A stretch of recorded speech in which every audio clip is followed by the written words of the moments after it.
ಇವತ್ತು 120 days fertility booster ಸೀರೀಸ್ನ 7ನೇ ದಿನ.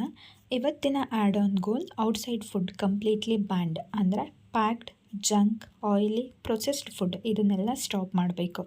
ಒಂದೇ ಸಲ ಎಲ್ಲನೂ ಬಿಡೋದಕ್ಕೆ ಕಷ್ಟ ಆಗುತ್ತೆ. ಹಾಗಾಗಿ ನಾನೊಂದಷ್ಟು ಟಿಪ್ಸ್ಗಳನ್ನ ಹೇಳ್ತೀನಿ, ಅದನ್ನು ಫಾಲೋ ಮಾಡಿದರೆ ನಿಮಗೆ ವರ್ಕ್ ಆಗ್ಬೋದು. ಯಾಕಂದರೆ ಲಾಸ್ಟ್ 1 ಮಂತಿಂದ ನಾನು ಇದನ್ನು ಟ್ರೈ ಮಾಡಿದ್ದೀನಿ. ಫಸ್ಟ್ ಟಿಪ್ ಏನು ಅಂದರೆ, ನಾನು ಔಟ್ಸೈಡ್ ಫುಡ್ನ ದುಡ್ಡು ಕೊಟ್ಟು ಆರ್ಡರ್ ಮಾಡಲ್ಲ ಅಥವಾ ದುಡ್ಡು ಕೊಟ್ಬಿಟ್ಟು ತಿನ್ನಲ್ಲ. ಯಾರಾದರೂ ಕೊಡಿಸಿದ್ರೆ ತಿಂತೀನಿ.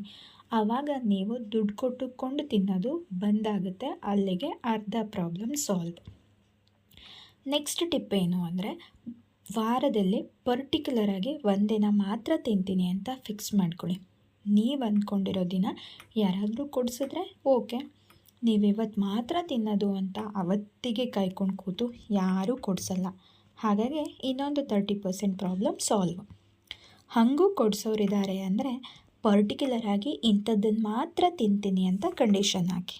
ಅದು ಸಿಕ್ಕಿದರೆ ಮಾತ್ರ ತಿನ್ನಿ, ಸಿಗಲಿಲ್ಲ ಅಂದರೆ ಖಂಡಿತವಾಗಿ ಬೇರೆದನ್ನು ಟ್ರೈ ಮಾಡೋದಕ್ಕೆ ಹೋಗಬಾರ್ದು. ಲಾಸ್ಟ್ ಟ್ರಿಪ್ ಏನು ಅಂದರೆ, ಒಂದು ನಿರ್ದಿಷ್ಟವಾದಂತಹ ಪ್ಲೇಸನ್ನು ಫಿಕ್ಸ್ ಮಾಡ್ಕೊಳ್ಳಿ. ಆ ಹೋಟೆಲಲ್ಲಿ ಅಥವಾ ಆ ಸ್ಟ್ರೀಟಲ್ಲಿ ಹೋಗಿ ಕೊಡಿಸಿದ್ರೆ ಮಾತ್ರ ತಿನ್ನೋದು ಅಂತ. ಇಷ್ಟೆಲ್ಲ ಕಂಡೀಷನ್ಸ್ ಹಾಕಿದರೆ ಯಾರೂ ನಮ್ಮನ್ನು ಔಟ್ಸೈಡ್ ಫುಡ್ಗೆ ಇನ್ವೈಟ್ ಮಾಡಲ್ಲ. ನಿಧಾನಕ್ಕೆ ಲೈಫಲ್ಲಿ ಇದನ್ನೆಲ್ಲ ಫಾಲೋ ಮಾಡ್ಕೊಂಡು ಬರೋ ಅಷ್ಟರಲ್ಲಿ ನಮಗೂ ಅದ್ರ ಮೇಲಿರೋ ಇಂಟ್ರೆಸ್ಟ್ ಹೊರಟೋಗುತ್ತೆ. ಅಲ್ಲಿಗೆ ಜಂಕ್ ಫುಡ್ ಕಂಪ್ಲೀಟ್ಲಿ ನಮ್ಮಿಂದ ಬಂದಾಗುತ್ತೆ. ಲೈಫ್ ಲಾಂಗ್ ತಿನ್ನಬೇಡಿ ಅಂತ ಹೇಳ್ತಿಲ್ಲ, once in a while okay. ಆದರೆ ನಾನು ಹೇಳೋದೇನು ಅಂದರೆ, 3 ತಿಂಗಳು ಸ್ಟ್ರಿಕ್ಟಾಗಿ ಫಾಲೋ ಮಾಡಿ ನಿಮ್ಮ ಲೈಫ್ ಸ್ಟೈಲ್ ಕಂಪ್ಲೀಟ್ ಚೇಂಜ್ ಆಗೋವರೆಗೂ. ಆಮೇಲೆ ಅವಾಗಿವಾಗ ಒಂದು ಸಲ ತಿನ್ನೋದ್ರಲ್ಲಿ ಏನೂ ಅಡ್ಡಿ ಇಲ್ಲ. ಆ್ಯಸ್ ಯೂಶ್ವಲ್ ನಾಳೆಯ ಗೋಲ್ಗಳನ್ನು ಇಂದಿನ ಕಮ್ಯುನಿಟಿ ಟ್ಯಾಬಲ್ಲಿ 9 ಗಂಟೆಗೆ ಪೋಸ್ಟ್ ಮಾಡ್ತೀನಿ. ಇಷ್ಟ ಇದ್ದರೆ ಫಾಲೋ ಮಾಡಿ.